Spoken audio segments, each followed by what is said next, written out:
my adopted mother, when they went over to Latvia to pick me up, the psychologist that was over there warned her that I had a lot of issues. I was very distant from a lot of the other children. I was a very big loner. As I grew up, I was bullied a lot due to the fact that, when I came to Montessori or went to Montessori in kindergarten and into first and second grade, I didn't really speak English very well.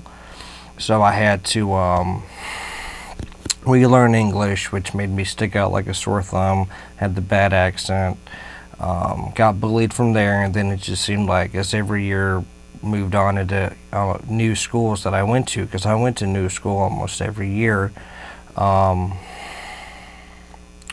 got picked on because I was the new, either I was the new kid or I had something wrong with me that made me stick out. Like, it was the accent, and I have a club foot, and I've always had the club foot, and that made very easy for young kids to, point their finger at and laugh at me, or they like mock me because of my name. Like kids used to make fun of me, and they used to call me, Rikhard the retard and stuff like that. And it was just like a common thing growing up. It's just being bullied. I almost got into a fight with one of the boys. Even though I'm not a very aggressive or violent person, I never really was, at least not at school. Even though I did pick on my sister, I used to hit my sister a lot. It was like I took a lot of the rage that I had from going to school, and I took it out on her. And that's one of the things that I do regret growing up. I became very depressed. I was very negative. I attempted suicide a couple of times when I was 13, 14, 15 years old. I got arrested on my 19th birthday because I got caught drinking underage. So instead of a year in jail, they gave me a year of probation. I moved out to Texas. That's where my life really changed. That's where I really got to know Christ. I've learned through my relationship with God to forgive. That is something, due to the fact that the mercy that God has shown me through my life, at least in these 5 years of being a follower of Christ, I've really learned the definition of forgiveness.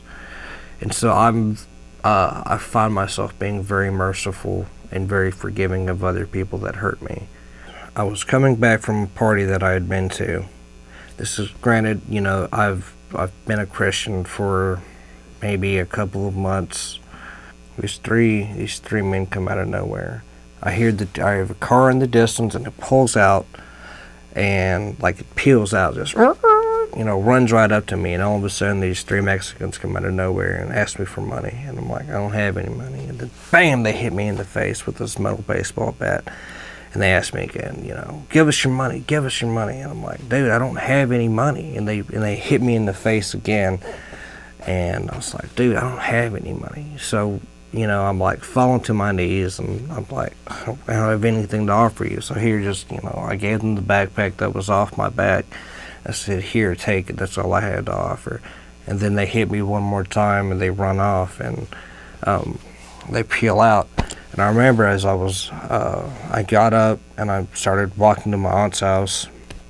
And I remember I was just like, I prayed this specifically. I was like, Lord, forgive them for what they've done, for they know not what they do. They didn't know what they did. They're just stuck in a world of sin, oblivious to, the consequences of sin. They're like everybody, like we were all once were. I think God is just so awesome for that. His ability to show me the mercy after all the things that I did and thought and watched, and all the people that I've hurt with my words and with my fists and stuff. Especially like my sister, who I had hurt, and it's just amazing to me.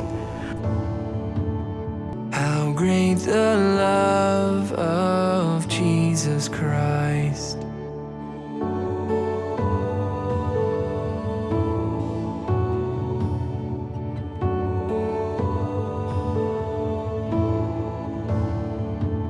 Upon the cross of Calvary, the blood was shed that pardons me. No longer bound, no